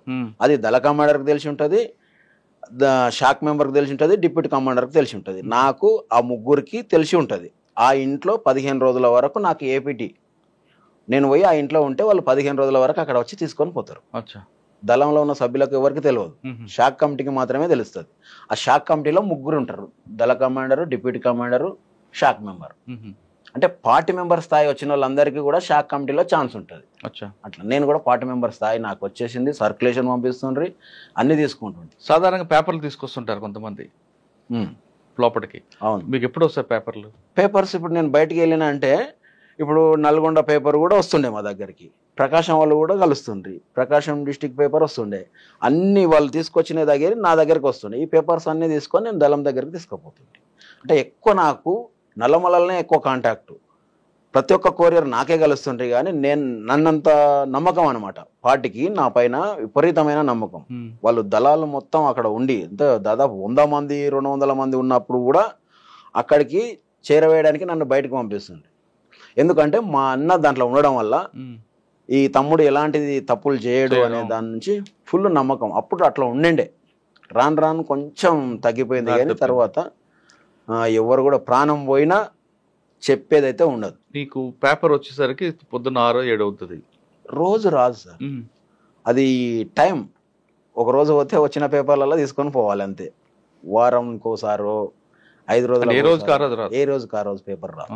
ఓన్లీ రేడియోలనే వినాలే, ఎక్కడ ఏం జరుగుతుంది అనేది రేడియోస్ ఉంటుండే, చిన్న రేడియోలనే వింటుండ్రి మన వాళ్ళు. ఒకవేళ వాళ్ళ సమాచారం కిందకి రావాలనుకుంటే ప్రజలకి అప్పుడు ఏం చేసేవారు? వాళ్ళ సమాచారం అంటే పార్టీ సమాచారం ప్రజలకు చేరాలి. ఇప్పుడు మేము ఒక ఎన్కౌంటర్ అయింది, అది బోట్ ఆఫ్ ఎన్కౌంటర్ అన్నా లేదా రియల్ ఎన్కౌంటర్ అన్నా, చనిపోయిన వ్యక్తులు ఎవరు అనేది మెసేజ్ పంపిస్తుంటారు పార్టీ. మనం పేపర్ స్టేట్మెంట్లు ఇస్తాం. అది ఎలా పంపిస్తుంటారు? మన దళ కమాండర్ వాళ్ళు ఇస్తే మనకు కొంతమంది గ్రామాలలో కూడా ఉంటుండ్రి అప్పుడు విలేకరులు. అంటే మన ఏపీసీఎల్సీ వాళ్ళు కూడా ఉంటుండ్రి గ్రామాలలో, కొంతమంది స్కూల్ పెట్టుకొని ఉంటుండ్రి. అవన్నీ అట్లా వాళ్ళ దగ్గర పోయి మనం సమాచారం ఇస్తాం. వాళ్ళకు పోయి ఇస్తే వాళ్ళు తీసుకుపోయి పంపిస్తాం. ఓకే. నేను మహబూబ్ నగర్లో పురుషోత్తం అన్న ఉండే, ఏపీసీఎల్సీ పురుషోత్తం. ఓకే. అవును. అడ్వకేట్గా చేస్తుండే. చనిపోయాడు. నేను ఆయన దగ్గర వాళ్ళది ఎస్టీడీ బూత్ ఉంటుండే, ఎస్టీడీ రైల్వే స్టేషన్ దగ్గర ఉంటుండే మహబూబ్నగర్లో. ఆయన భార్య అక్క ఉంటుండే ఎస్టీడీలో. ఎవరున్నా నేను డైరెక్ట్ పోయి లెటర్స్ ఆడ ఇచ్చేసి వస్తుంటే, ఆయన మస్తు సార్లు కూడా కలుస్తుంటే. ఏదన్నా ఎమర్జెన్సీ సమస్య వచ్చినప్పుడు పోయి చెప్తుంటే, ఇట్లా నాకు ఇప్పుడు నేను అన్నా కదా షాద్ నగర్ దగ్గర నాకు ఎప్పుడైతే మిస్ అయిందో, నెక్స్ట్ డే ఆ రోజు నైట్ పోయి పురుషోత్తం అన్నని కలిసిన నేను. అన్న ఇట్లా సంజీవ్ అన్నకి ఏదో అయినట్లుంది, ఆయన అయితే రాలేదు, ఏపీటీ మిస్ అయింది, పోలీసు వాళ్ళు విపరీతంగా వచ్చిండ్రు, నాకు ఏపీటీ అయితే మిస్ అయింది అని చెప్తే ఆయన వెంటనే 24 గంటల్లో సంజీవ్ను ఆయన కోరియర్ చంద్రన్ అనే ఇద్దరిని కోర్టుకు హాజరుపరచాలని చెప్పేసి పేపర్ స్టేట్మెంట్ ఇచ్చాడు. అంటే మేము పోయి చెప్పడం వల్ల నాకు అది వెంటనే జరిగింది కదా. అది జరిగింది, మరి ఇన్ఫర్మేషన్ ఇవ్వాలి, బయటికి తెలవాలి, లేకపోతే అరెస్ట్ అయిపోయింది అనేది అర్థమైపోయింది కంప్లీట్గా. కరెక్ట్గా అరెస్ట్ అయ్యింది. కానీ సంజీవ్ అన్న అరెస్ట్ కాలే. సంజీవ్ అన్న స్టేట్ కమిటీ ఆయన కాలే. సాధారణంగా మీ కొరియర్ వ్యవస్థలో మీరు అనుకున్న ఏపీటీ సక్సెస్ అయినప్పుడు ఒక వ్యక్తి తారసపడతారు. మీరు అన్నట్లు ఇందాక పేపరో లేదంటే సబ్బో ఏదో ఒకటి ఇండికేషన్ చూపించుకుంటారు. డైరెక్ట్ గా ఐ టు ఐ చూసి మాట్లాడుకుంటారా, లేదా ఒకవైపు తిరిగి మాట్లాడుకుంటారా? ఐ టు ఐ సేమ్ ఎదురు బదురు నిలబడే మాట్లాడతాం. మా పర్సన్స్ కలిసినప్పుడు కంపల్సరీ కూర్చుంటాం, మంచిగా కూర్చొని మాట్లాడతాం. లేదంటే ఆ నుంచి వేరే దగ్గరికి పోయి టీ తాగుతాం, లేకపోతే అన్నం తిన్నామా లేదా అని చెప్పేసి నిద్ర మాట్లాడుకొని భోజనాలు. మెయిన్ ఏంటంటే మాకు ఫారెస్ట్లో అన్నం దొరకాలంటే 2 రోజులు పట్టవచ్చు, ఒకసారి 1 డే పడుతుంటుంది. అట్లా ఇబ్బందులతోటి కూడా తిరిగిన కాలాలు ఉన్నాయి. అటువంటిప్పుడు బయట ఏంటంటే కలిసినామంటే ఫస్ట్ తిందాం పానా అని చెప్పేసి ఒక హోటల్ దగ్గర ఇంత తిని మాట్లాడుకుంటూ అది అయిపోయిన తర్వాత మళ్ళీ ఎవరి దారిలో వాళ్ళు వెళ్ళిపోతాం. ఓకే. తర్వాత మీ వర్క్ చూసి మీకు స్పెషల్ గెరిల్లా తీసుకున్నారా? SGS లో తీసుకున్నాం. తీసుకున్న తర్వాత ఎక్కడ మీరు వర్క్ ఎక్కడింది? SGS లో అంటే అది స్పెషల్ గెరిల్లా స్క్వాడ్. అది ఎక్కువ ఎక్కడైనా దాడి చేయాలంటే ఈ దళం చేసే పని ఏంటంటే స్పెషల్ గెరిల్లా స్క్వాడ్ అక్కడ ఉన్నటువంటి లోకల్ దళాన్ని టచ్ చేసుకొని దాడులు చేయడానికి ముందుకు పోయేదన్నమాట. దీంట్లో సాధారణ గెరిల్లా అనగానే గెరిల్లా వార్ వేరే కనిపిస్తుంది. అవును, అన్ని ఒకేసారి రావు. గెరిల్లా అనగానే మీరు కూడా అదే విధంగా వెళ్ళేవారా? సేమ్. ఎలా? ఇప్పుడు పీకేపల్లి అటాక్ చేయాలని అనుకున్నాం. పీకేపల్లి అటాక్ ఈ స్పెషల్ గేర్ల స్క్వాడ్ యాడ్ అయ్యే వాళ్ళతోటి కలిసి ఎవరు అప్పర్ ప్లాట్ వాళ్ళు వాళ్ళ పాన్గల్ దళంతో కలిసి మనం పోయి అక్కడ దాడి చేయడానికి పోవాలి. అట్లా అప్పుడు వచ్చినాం. మేము ఫస్ట్ దాడి చేయాలనుకున్నది కొల్లాపూర్ టౌన్లో దాడి చేయాలని అనుకున్నాం. అయితే అది సర్కిల్ ఆఫీస్ వేరే దగ్గర ఉంది, పోలీస్ స్టేషన్ వేరే దగ్గర ఉంది. మొలచింతలపల్లి రోడ్డుకు పోలీస్ స్టేషన్ ఉంది, సర్కిల్ ఆఫీస్ ఇక్కడ ఉంది. కాబట్టి మనకు ఈ బలం సరిపోదు, ఇది వద్దు అనుకొని పెద్ద కొత్తపల్లిని ప్లాన్ చేసుకున్నాం. పెద్ద కొత్తపల్లిని ఎందుకు ప్లాన్ చేసుకోవాల్సి వచ్చిందంటే కోడేరు పోలీస్ స్టేషన్ కూడా దాంట్లోనే ఉండే. ఈ నక్సల్స్ భయానికి వాళ్ళు కోడేరు పోలీస్ స్టేషన్ కూడా తెచ్చి దాంట్లోనే పెట్టారు. అప్పుడు దాని మీద దాడి చేయాలని చెప్పేసి ఒక నెల రోజుల నుంచి రెక్కి స్టార్ట్ చేసి రెక్కి ఏర్పాటు చేసి తిరిగినాం, అన్ని చేసి లాస్ట్కు ఫైనల్గా దాడికి పోయినాం. ఎన్ని గంటలకు? దాడికి ఈవినింగ్ పోయినాం. అంటే అంతకంటే ఒక బిఫోర్ 1 డే ముందు పోయినాం ఫస్ట్ దాడి చేయాలని చెప్పేసి. ట్రాక్టర్ తీసుకొని పోయినాం. ట్రాక్టర్ ఏమైందంటే మనోళ్ళే ఒక అన్న, ఆయన కూడా చనిపోయాడు. ఆయన ట్రాక్టర్ నడిపేటప్పుడు డొంకలన్నీ ఉంటుండే. డొంక అంటే మీకు అర్థం ఏంటి? డొంగు బాట టైప్ ఉంటుంది. అవును. అందరం ఎక్కి వచ్చేసి అది ట్రాక్టర్ ఇట్లా దిగంగానే ఇరుక్కపోయింది. అది వెనక్కి వస్తలేదు, ముందరికి వస్తలేదు. ఇక చూసి ఈరోజు దాడి క్యాన్సిల్ చేసుకోవాలని చెప్పేసి ట్రాక్టర్ ఇచ్చిపెట్టేసి అందరం రిటర్న్ మళ్ళీ వెళ్ళిపోయినాం. లేట్ అవుతుంది కదా అని వెళ్ళిపోయినాం. మళ్ళీ నెక్స్ట్ డే ఏంటంటే ఏమన్నా డౌట్ వచ్చిందేమో ట్రాక్టర్ ఆడ ఉండడం వల్ల అని ఆ ట్రాక్టర్ ఓనర్కు ఫోన్ చేసి వాళ్ళకి పోయి చెప్పేసి మీ ట్రాక్టర్ మీరు ఎట్లనో లాగా తీసుకపోండి అని చెప్పేసి అంటే వాళ్ళకి తెలియదు, దాడి చేసామని తెలియదు. అన్నాక వాళ్ళు ఆ ట్రాక్టర్ ఆయన వచ్చేసి తీసుకొని పోయాడు. తర్వాత రోజు ఆపి ఏమన్నా డౌట్స్ వచ్చిందా పోలీసు వాళ్ళకు అని చెప్పేసి అని చూసి వచ్చి మళ్ళీ ఎలాంటిది ఏం లేదు, అంత సేఫ్ సాఫ్గానే ఉన్నారు వాళ్ళు అంటే నెక్స్ట్ డే దాడి చేయాలని పోయినాం. మళ్ళీ నెక్స్ట్ డే సాయంత్రం ఈవినింగ్ 5 గంటలకల్లా ఎద్దుల బండ్లు కట్టుకున్నాం. ఈసారి 4 ఎద్దుల బండ్లు. ఎద్దుల బండ్లకు పొనకలు ఉంటాయి. పొనక అంటే ఇది ఇట్లా కావడి లేలే కనిపించకుండా ఉంటుంది చూడండి, వెదురు దెబ్బలతోటి తయారు చేసేది. దాంట్లో వెపన్స్ పెట్టి పైన చింతపల్ల చెట్ల ఆకులు వేసేసినాం. చింతపల్లకాయలు తెంపుకొచ్చిన వాళ్ళలాగా పోవాలని చెప్పేసి అని స్టేషన్ దాకా వచ్చేసి 4 ఎద్దుల బండ్లలో కొంతమంది దాంట్లో ఉండి కొంతమంది బయట ఉండి పోయి స్టేషన్ మీద అటాక్ చేసినాం. స్టేషన్ మీద దాడి చేసినప్పుడు దాంట్లో ఫస్ట్ బుల్లెట్ మనోడు శివుడు చుక్కాపల్లి ఆయన కూర్చొని ఫైర్ చేస్తుంటే ముఖాల మీద కూర్చొని ఫైర్ చేస్తుంటే బుల్లెట్ వచ్చేసి డైరెక్ట్ కొట్టింది. సాంబశివుడు కాదు, శివుడు, ఇంకొక ఆయన శివుడు. ఆయన బుల్లెట్ ఇడ తగలడం వల్ల ఆయన ఆన్నే పడిపోయాడు. అయితే ఇట్లా టేబుల్ ముందు అతల ఎస్ఐ ఉన్నాడు, ఇతల టేబుల్ ముందు వేరే ఒక ఆయన గౌడు ఉన్నాడు, కల్వకోలు గౌడు. ఆయన ఏంటంటే అలా ఎస్ఐ గౌడు కాబట్టి ఈయన ఒక కాకి పాయింట్ వేసుకొని వైట్ షర్ట్ వేసుకొని పోయి ఆయన వస్తున్నాడు. ఇక ఆయన వచ్చి మనం పట్టుకుంటే మనం ఏం చేయలేం కాబట్టి ఈయన కూడా పోలీసే అని చెప్పేసి ఆయన కూడా ఫైర్ కొట్టేస్తే ఆయన చనిపోయాడు. ఆయన ఒక మామూలు వ్యక్తి ఆ రోజు చనిపోవడం జరిగింది. అట్లా ఎస్ఐ ఆయన కవర్ చూసుకొని ఫైర్ చేయడం వల్ల నాకు వచ్చేసి బుల్లెట్ ఇక్కడ దిగింది. ఇక్కడ దిగి నుంచి సైడ్ నుంచి వెళ్ళిపోయింది లోపల నుంచి ఇట్లా. అంటే ఎస్ఐ ఫైర్ చేశారు? SI fire Bhaskar Goud pistol bullet. First ఆయన అతల పడిపోయింది, తల నాకు తగిలింది. అట్లా ఇద్దరికి దాంట్లో దాడి జరిగింది. దాంట్లో మాకు దెబ్బలు తగిలినాయి. తగిలిన తర్వాత వెనక మన రాజన్న వాళ్ళు అలా ఉన్నారు. అప్పుడు రాజన్న నాగన్న అనేట ఆయన వాళ్ళు ఇద్దరు ఏకేలతోటి వస్తారు లోపలికి. మేమేమో చిన్న వెపన్స్ తోటి ముందు పోయి గేట్ కా నుంచి ఫైర్ చేయాలి. వాళ్ళేమో లోపలికి డైరెక్ట్ వెళ్ళిపోతారు. అంతలోపు మేము అంతా కవర్ చేసి పెట్టాలి. ఆ లోపలనే మాకు దెబ్బలు తగిలినాయి. తర్వాత ఫస్ట్ అయినా ఎందుకంటే కొంచెం బలంగా ఉన్న వాళ్ళను ముందరనే పెడతారు మమ్మల్ని. అట్లా నేను కొంచెం యాక్టివ్గా ఉంటుంటే దాడులలో ముందు ఉంటుంటే అన్న ఆలోచనతో పెట్టినారు. అట్లా బుల్లెట్స్ అదే దళంలో రచితక్క వీళ్ళందరూ కూడా ఉంటున్నారు కదా? ఉండింటారు కానీ పేర్లు అలియాస్ వేరే పేర్లు ఉంటాయి. సరే, అంటే దాడి ఎంతసేపు ఉంటుంది మీ ఇద్దరు మధ్య? మేము మొత్తం 25 మందితోటి పోయినాం దాడికి. 25 మందిలో 4 ఫస్ట్ పెద్ద కొత్తపల్లి గేట్ దగ్గర పోయి అంబుష్ అంటే మందు పెట్టుకొని మందు పాత్ర పెట్టుకొని కూర్చున్నారు మనోళ్ళు. తర్వాత ఎంఆర్ఓ ఆఫీస్ సైడ్ నుంచి కూడా చిన్న బాట ఉంటుంది, అక్కడ ఇద్దరిని పంపించినాం. మిగతా వాళ్ళు ఇక్కడ దాడి చేస్తున్నాం. దాదాపు ఒక 16-17 మంది మీ స్టేషన్ పైన దాడి చేస్తాం. బస్సులు రాకుండా కూడా అక్కడే పోయా. బస్సులు రోడ్ ఎంబడి వెళ్తాయి. ఇది లోపల ఉన్నది. పెద్ద కొత్తపల్లి పోలీస్ స్టేషన్ అనేది కొంచెం లోపలికి ఉంటుంది, 1 కిలోమీటర్ ఉంటుంది రోడ్ నుంచి లోపల ఉంటుంది. అట్లా దాడి చేసిన దాంట్లో ఏమైందంటే మెయిన్గా మాకు పైన ఏపీఎస్పీ వాళ్ళు ఉన్నారు. ఏపీఎస్పీ వాళ్ళు ఫస్ట్ ఏంటంటే ఒక సైడ్ నుంచి ఫైర్ చేస్తున్నారు, వాళ్ళు ఇద్దరు నలుగురు ఉన్నారు, అటు ఇద్దరు ఉన్నారు, ఇటు ఇద్దరు ఉన్నారు, ఫైర్ చేస్తున్నారు. మనం ఏం చేసినామంటే లోపలికి మందు పాత్ర తీసుకుపోయి ఒక సైడ్ వేలు చేసినాం.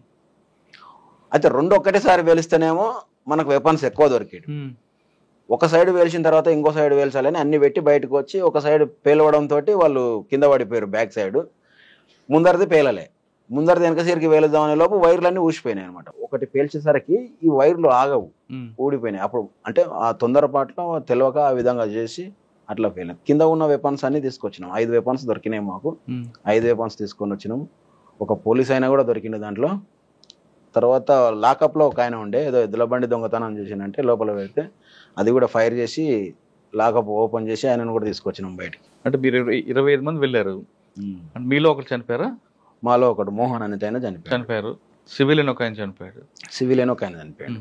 ఇద్దరే. వెపన్స్ 5 దొరికాయి. అయితే ఇప్పుడు లోపల ఒక ఆయన వంటలు చేస్తున్నా అని చెప్పేసి ఆయన ఏపీఎస్పీ ఆయన దొరికితే ఆయన దగ్గర మాట్లాడి, నువ్వు మనోడు కింద పడిపోయింది కదా, తీసుకొని బయటికి రా అంటే ఎత్తుకొని వచ్చిండు బయట. వాళ్ళు ఏం చేస్తున్నారంటే లైట్ వెలుతురు నుంచి కూడా ఫైర్ చేస్తున్నారు పైనుంచి. లైట్ వెలుతురులో మనిషి బయటికి లోపలికి పోతుంటే ఆ నీడను చూసి కూడా ఫైర్ చేస్తున్నారు పోలీసు వాళ్ళు. అప్పుడు మొత్తం మేము లైట్లన్నీ ఫైర్ చేసి పలగొట్టేసినాం. దాదాపు 2 గంటలు జరుగుతుందా? 40 నిమిషాలే చేయాలి అని అనుకున్నాము, కానీ 1.5 పైన పట్టింది. చాలా టైం. రెక్కి వేసిన తర్వాత కూడా ఎందుకు ఫెయిల్ అయ్యారు? ఫెయిల్ ఏం కాలేదు, సక్సెస్ అయినట్లే. కాకపోతే మనోడు అనుకోకుండా అది బుల్లెట్ ఇప్పుడు ఇట్లా డోర్ ఉంటది కదా, దాని సైడ్ నుంచి ఫైర్ చేస్తున్నాడు కాబట్టి ఎస్ఐ కొట్టిన బుల్లెట్ డైరెక్ట్ వచ్చి తగిలింది అంతే. దానివల్ల ఒక్క పర్సన్ మాత్రమే లాస్ అయ్యింది. పార్టీ దీని మీద సమీక్ష జరిపిందా? జరిపింది. ఏమన్నారు అంతలో? ఇక ఏమన్నారంటే ఇదే తొందరపాటు, కొంత అనుభవం లేని పిల్లలని ఎట్లా రకరకాలతోటి ఇంకా దాడులు అనేటివి కామన్ గా జరుగుతుంటాయి. దీంట్లో లాస్ అవుతామనే సంగతి కూడా తెలుసు కాబట్టి. అని వారికి మీ పార్టీ తరఫు అబ్జర్వేషన్ చేయడానికి ఎవరు ఉంటారా? పార్టీకి అబ్జర్వేషన్ అంటే ఏం జరుగుతుందని వాళ్ళు వారిలో ఉండరు, పక్క నుండి ఎవరు తప్పు ఎవరు ఒప్పు అని చెప్పడానికి ఎవరు ఉంటారా? అట్లా అన్ని ఏముండదు. అంటే దళంలో అందరూ కలిసే మాట్లాడుతుంటారు. ఫస్ట్ డిసిఎస్ జిల్లా కమిటీ మొత్తం కూర్చుంటది, డిసిఎంలు ఉంటారు, డిసిఎస్లు ఉంటారు. అక్కడ కాదు, వారు జరుగుతున్నప్పుడు మీకు వాళ్ళకి యుద్ధం జరుగుతున్నప్పుడు అప్పుడు ఎంతసేపు ఉన్నా కాషన్ ఫాలో కావాల్సిందే. అప్పుడు మాకు జిల్లా కమిటీ మెంబర్ నాగన్ననే మిస్టేక్ జరిగిందని చెప్పేసి ఆయన విధంగానే మాట్లాడినారు తప్ప ఇంకా ఎలాంటిది అంటే తర్వాత మాట్లాడు. అప్పుడు దాడి జరిగేటప్పుడు ఎలాంటిది అందరూ అయిన తర్వాత ఎక్కడికి కలిసారు? మళ్ళీ మేము యాపట్ల అనే ఒక విలేజ్ ఉంటుంది, యాపట్ల దాకా నడుచుకుంటూ వెళ్ళినాము. అంటే ఆ యాపట్లలో ఒకటి ఎద్దుల బండి కట్టి ఒక ఆయన చనిపోయిన ఆయన ఉన్నాడు కదా, శివుడు నేను ఇద్దరం ఒకటే బండ్లనే పడుకొని పక్కలనే శవం పక్కలనే పడుకున్నా. నేను కూడా బుల్లెట్ దిగింది, బ్లడ్ ఎక్కువ పోయింది కాబట్టి పడుకున్నాం. పడుకొని ఆ బండ్లనే పోయినా శవం పక్కలనే. ఆ నుంచి ఒక వాగు వస్తుంది, వాగు దాకా ఎద్దుల బండి వచ్చింది. మళ్ళీ ఆ నుంచి మమ్మల్ని ఎత్తుకొని పోయారు ఇద్దరిని. మీరు ట్రీట్మెంట్ ఎక్కడ తీసుకున్నారు? ట్రీట్మెంట్ వచ్చేసి అక్కడ నుంచి ముననూరు దగ్గర వీళ్ళు ఉంటారు, నర్సులు ఉంటారు. ఆ నర్సు ఇండ్ల కాడికి ఏకంగా మన వాళ్ళు పిలిపించారు ఒక డాక్టర్ను. ఆ డాక్టర్ వచ్చేసి అక్కడ చూసి మొత్తం చేసి, ఇక్కడైతే మనకి ఇటు సైడ్ ఏమో చిన్నగా హోల్ పడుతుంది బుల్లెట్ దిగినప్పుడు, ఇటు సైడ్ ఎక్కువ ఎంట్రీ దగ్గర చిన్నదో, ఎగ్జిట్ దగ్గర ఇట్లా పెద్దగా ఉంటుంది. ఎందుకంటే వెపన్ లో లోపల థ్రెడ్స్ ఉంటాయి. బుల్లెట్ వెళ్ళేటప్పుడు ఇట్లా వెళ్తుంది కాబట్టి లోపల నుంచి బయటకు వెళ్ళేసరికి ఈ విధంగా వెళ్ళింది అనమాట. అట్లా ఈడి దాకా కుట్లేసిండ్రు. అంటే నేనుండి ఏంటంటే సరే ఏదైనా సరే కానీ కరిగిపోయే కుట్లు ఉంటాయి కదా అవి వేయండి అంటే వేసేసి, మళ్ళీ రావాలంటే మాకు ఇబ్బంది అని చెప్పేసి చెప్తే వేసి. తర్వాత ఇక్కడ ఎంతకాలం పనిచేశారు స్పెషల్ గెరిలాలో? ఇక స్పెషల్ గెరిలా నాకు ఆ బుల్లెట్ ఎప్పుడైతే తగిలిందో అంటే ఇంకా ఫైనల్ గా అప్పుడు నేను ఒక ఆలోచన, అంటే రివర్స్ అమ్మా నాయన అనేది గుర్తొచ్చిందా అని మీరు ఫస్ట్ అన్నారు చూడు, అప్పుడు అమ్మ గుర్తొచ్చింది. డబ్బు తగిలితే అమ్మ గుర్తుకొచ్చింది. అప్పుడు అమ్మ గుర్తుకొచ్చింది. అప్పటికి అన్న నల్గొండ డిస్టిక్ లో కనగల్ దళ కమాండర్ గా చేస్తున్నాడు. ఇక అన్నకు లెటర్ పెట్టిన, నేనైతే ఉండాలని అనిపించట్లేదు, నాకు నేను అమ్మని చూడాలని అనిపిస్తుంది, నేను వెళ్తా అని చెప్పేసి అని. అది అంతే. ఈ బుల్లెట్ తగిలినాక ఒక 2 months తర్వాత బ్యాక్ వచ్చేసిన. బ్యాక్ వచ్చి నేను మళ్ళీ పోయినా దళం దగ్గర. వచ్చి అమ్మ వాళ్ళని అంతా కలిసిన తర్వాత అమ్మ ఏడవడం, ఇబ్బంది పెట్టడం, అరే మీకోసం ఇట్లా నేను అదే పని అంటే, సరే అమ్మ నేనైతే నక్సలైట్లు ఏం పోలే, అన్న పోయిండు, నేను హైదరాబాద్లో పని చేస్తున్నా, నా గురించి ఎవరికి తెలియదు అప్పటి వరకు కూడా, అన్న మాత్రమే తెలుసు. అన్నాక నేను హైదరాబాద్లో పని చేస్తున్నా ఎట్లా అని చెప్పేసి అన్నాక, సరేరా అయితే అయ్యింది, ఇంక ఇప్పుడన్నా వచ్చి ఇంటికాడ ఉండు అంటే, సరే అమ్మ వస్తా, కానీ నాకు ఇంకొక నెల రోజులు టైం ఇవ్వండి, నేను పోయి మాట్లాడేసి వస్తాను అని చెప్పేసి మళ్ళీ దళం దగ్గరికి వెళ్ళిన. దళం దగ్గరికి అంటే మళ్ళీ ఏపీటీ తీసుకొని, నాకు ఆల్రెడీ 2 months తర్వాత ఏపీటీ పెట్టుకొని వచ్చిన అనమాట. వచ్చి మళ్ళీ వెళ్ళిన. ఎవరు అశోక్ అన్న దగ్గరికి పంపించిండు. లింగన్ అని ఉండే, తొంటశ్రీ లింగన్ అంటే ఆయనకు అచ్చంపేటలో ఒకసారి డిపో వేల్చేటప్పుడు పెట్రోల్ పోసి అంటు పెడితే చేయి కాడికి వెళ్ళిపోయింది అనమాట. అయ్యో. ఆయన మా డీసీఎం అంటే జిల్లా కమిటీ మెంబర్ ఉండే. ఆయన ఉండి, తమ్ముడు నువ్వు మేము చెప్తే వినవు, నువ్వు ఒకసారి అశోక్ అన్నను కలువు, నీకు అశోక్ అన్నకు మంచిగా ఉంటుంది అని చెప్పేసి అప్పుడు అశోక్ అన్న దగ్గరికి పంపించాడు. అప్పుడు అశోక్ అన్నను పోయి కలిస్తే ఆయన దగ్గర ఉండాలి తమ్ముడు, నువ్వు ఇక్కడనే ఉండు, ప్రజల మనం పని చేయాలి, మనం బయట పోయి బతకలేము, చాలా కష్టం ఉంటుంది అని చెప్పేసి అనేది మాట్లాడాను. అంటే ఏమన్నా, నాకైతే అమ్మ మీద ప్రేమతోటి బయటికి వెళ్ళినా, అమ్మ దగ్గర కూడా చెప్పొచ్చిన, వస్తామ్మా నేను నెలలోపు వస్తా అని చెప్పొచ్చిన. అంటే ఆయన ఉండు, ఒక నెల రోజులు ఉండు అని ఎంబడి పెట్టుకొని ఉండి, ఇప్పటికైనా ఆలోచన చేయంటే లేదు వెళ్ళాలని అనిపిస్తుంది, నేను వెళ్తా. అన్నకు మళ్ళీ లెటర్ పెట్టినామంటే లెటర్ పెట్టినా, అన్నకు పంపించిన. అన్నకు నా నుంచి అశోక్ అన్న నన్ను బయటికి పంపించాడు. ఫైనల్ నా నుంచి బయటకు వచ్చేసి. ఎవరి ద్వారా సరెండర్ అయ్యారు? మా ఊర్లో సహదేవ్ యాదవ్ అని ఒక ఆయన మున్సిపల్ చైర్మన్ ఉండే మహబూబ్ నగర్లో. ఓహో. ఆయనది మా ఊరే సొంతం. అంటే వాళ్ళ నాయన వాళ్ళ అన్న సర్పంచ్ చేస్తుండే. ఆయన దగ్గరికి పోయి మా వాళ్ళందరూ కలిసి మున్సిపల్ చైర్మన్ సహదేవ్ యాదవ్ తీసుకుపోతే ఆయన ఎస్పీకి చెప్పి మాట్లాడి. ఎవరు ఎస్పీ? జితేంద్ర ఎస్పీ ఉండే, జితేంద్ర. ఆయన తర్వాత ఏఎస్పీ ఓఎస్డీగా నాగురావు సార్ ఉండండి. ఓకే. తెలుగు, ఆయన ఒక్కడే తెలుగు మాట్లాడుతుండే నాగురావు. ఆయనకు రాకుంటుండే, జితేంద్రకు అసలు తెలుగే రాకుంటుండే. వాళ్ళు మాట్లాడి అంతా చేసి సరెండర్ అయితే అయిపోయాను. సరెండర్ బయటకు వచ్చారు. ప్రభుత్వం ఏదో ఇచ్చింది, అప్పుడు ఇవ్వాల్సింది. నాకు ఆటో ఇచ్చింది. ఆటో తీసుకొని బతకాలి అని చెప్పేసి, తర్వాత వ్యవసాయ పొలం ఇస్తామని చెప్పేసి అని చెప్పింది. ఇక మస్తు చెప్పింది కానీ అన్ని చేయలేరు వాళ్ళు. ఏమి ఇచ్చారు? ఒకటి ఆటో ఒకటి ఇచ్చారు. ఆటో ఒకటి ఇచ్చారు. కానీ మీరు బయటకు వచ్చారు అమ్మ మీద మమకారంతో. అన్న కూడా రమ్మని పేపర్ స్టేట్మెంట్ ఇచ్చారు. ఆటో ఇచ్చినప్పుడు వీళ్ళు డిపార్ట్మెంట్ వాళ్ళు ఇట్లా, ఇగో నీకైతే హెల్ప్ చేస్తున్నాం కదా, అన్నకు కూడా మంచిగా చేస్తాం, మరి అన్నను కూడా బయటికి తీసుకురావాలి అని చెప్పేసి అంటే మాట్లాడాల్సి వచ్చింది. సరే, మీ ప్రకటనకి అన్న స్పందించారా? స్పందించిందంటే ఆయన అప్పటికే నా మీద విపరీతమైన కేసులు ఉన్నాయి, నేను ఒక దళ కమాండర్గా చేసిన కదా, నేను వచ్చి సరెండర్ అవ్వడం కరెక్ట్ కాదు, నేనైతే రాను అనే ఆయన ఆలోచనతోటి ఉండినాడు. కానీ మళ్ళీ ఆయనకు ఒక ప్రేమ ఏంటంటే, తమ్ముడు చిన్నోడు కదా, వీనికి ఏం తెలిసి తెలియని వయసులో ఇక్కడ తీసుకొచ్చినాము, వీడు ఏ విధంగా బతుకుతాడు బయట ప్రపంచంలో అని చెప్పేసి అని ఆయన కూడా కొంచెం ఆలోచన చేసి బయటికి రావాల్సి వచ్చింది. ఎప్పుడు వచ్చారు ఆయన? నేను వచ్చిన ఒక 2-3 yearsకి వచ్చిండు బయటికి. నేను వచ్చేసి మ్యారేజ్ చేసుకున్నా. బయటకు వచ్చిన తర్వాత, మ్యారేజ్ అయిపోయిన తర్వాత ఆయన బయటకు సరెండర్. మీ పెళ్ళికి కూడా రాలేదు ఆయన? రాలేదు. తర్వాత ఆయన పెళ్లికి మేము వెళ్ళినాం. ఆయన బయటకు వచ్చాక పెళ్లి చేసుకున్నారా? ఆయన బయటకు వచ్చిన తర్వాత ఆయన పెళ్లి చేసుకున్నారు. మీరు లోపల నుంచి బయటకు వచ్చాక అన్న లోపల ఉండి ఏ కార్యక్రమాలు చేశారు నల్గొండ జిల్లాలో? వాళ్ళకే తెలిసి ఉంటే మనకి. అన్న బయట చాలా కేసెస్ ఉన్నాయి. అప్పటికి 80 కేసులు ఏమి ఉండే అన్న పైన. ఇక అప్పుడు వినాయక్ ప్రభాకర్ ఆప్టే అని ఒక నల్గొండ ఓఎస్డి ఉండే. ఓఎస్డి ఉండే మామ్నార్లో. ఆయన ఒకటి అడుగుతుండే, చెప్పన్నా చెప్పు, అన్నం తీసుకురా, బయటికి తీసుకురా, మేము ఉన్నాము, ఏం కానీ అది ఇది అని చెప్పేసి అంటే ఆయన ఎస్పీ బాలసుబ్రహ్మణ్యం ఉండే ఎస్పీ అప్పుడు. వాళ్ళిద్దరు బాగా ఇబ్బంది పెట్టి నన్ను తీసుకురా అంటే అన్న అనుకోకుండా ఒకసారి హైదరాబాద్లో మా రిలేటివ్ దగ్గర ఒక ఫోన్ కాల్ లింక్ పెట్టుకొని బయటకు వచ్చేసి ఆయన బెంగళూరులో పోయి ఉన్నాడు. ఆ ఫోన్ కాల్ వల్ల మన వాళ్ళని కలవడం వల్ల ఫోన్ కాల్లో నేను బెంగళూరు వెళ్ళాల్సి వచ్చింది. అప్పుడు నేను అమ్మని తీసుకొని బెంగళూరు పోయి మాట్లాడి అంతా చేసి, సరే ఇప్పుడు మనకి ఇన్ని కేసెస్ ఉన్నాయి, ఇప్పుడు నేను వచ్చి సరెండర్ అయ్యేది ఏంది, అవసరం లేదు, మనకు ఇబ్బందులు చాలా అయితే తిరగలేము, నీవే ఎన్నో ఇబ్బందులు పడి తిరుగుతున్నావు కదా అంటే సరేలే అని చెప్పి ఆ విషయాన్ని అనుకోకుండా మాట్లాడి ఎస్పీ దగ్గర మాట్లాడితే, మేము కేసులే లేకుండా సరెండర్ చేస్తాము అనే లెవెల్లో మాట్లాడి ఆయన్నే వినాయక్ ప్రభాకర్ ఆప్టే బాగా క్లోజ్ అయిపోయింది నా దగ్గర. వాళ్ళు ఆ నుంచి కిషన్ సార్ ఉంటాడు. కిషన్ సార్ కూడా ఉండే కొత్తకోటలో. ఆ సార్ వీళ్ళంతా ప్రోత్సాహంతో సార్ బాగా హెల్ప్ చేసిండు మాకు. కిషన్ సారు, తర్వాత వినాయక్ ప్రభాకర్ ఆప్టే సారు కొంచెం. ఆ నుంచి పోయి నన్ను బెంగళూరుకు పోయినాం. వీళ్ళు పోలీసు వాళ్ళు వచ్చారు నా ఎంబడి. బెంగళూరులో అన్న ఏడ ఉంటాడో ఆడికి పోయి మాట్లాడి తీసుకొని వచ్చేసినాం. ఏం కాదు, సరెండర్ చేస్తామని తీసుకొచ్చారు. అదే మాట ఇచ్చారు. అదే మాట నిలబడ్డారు పోలీసులు. నిలబడ్డారు. ఎస్పీ బాలసుబ్రహ్మణ్యం, వినాయక ప్రభాకర్ రాప్టే వీళ్ళు ఇద్దరు కలిసి మాట ఇచ్చి వీళ్ళని పంపిస్తే తీసుకొచ్చి సరెండర్ చేయాలి. సరెండర్ అయిన తర్వాత ఆయన ఫస్ట్ నుంచి కూడా కొంచెం స్కూల్ పెట్టాలనే ఆలోచన, స్టడీలో బాగుంటుండే కాబట్టి అదే ఆలోచనతోటి స్కూల్ పెట్టేశాడు. అని మీరు బయటకు వచ్చారు అమ్మ మీద మమకారంతో.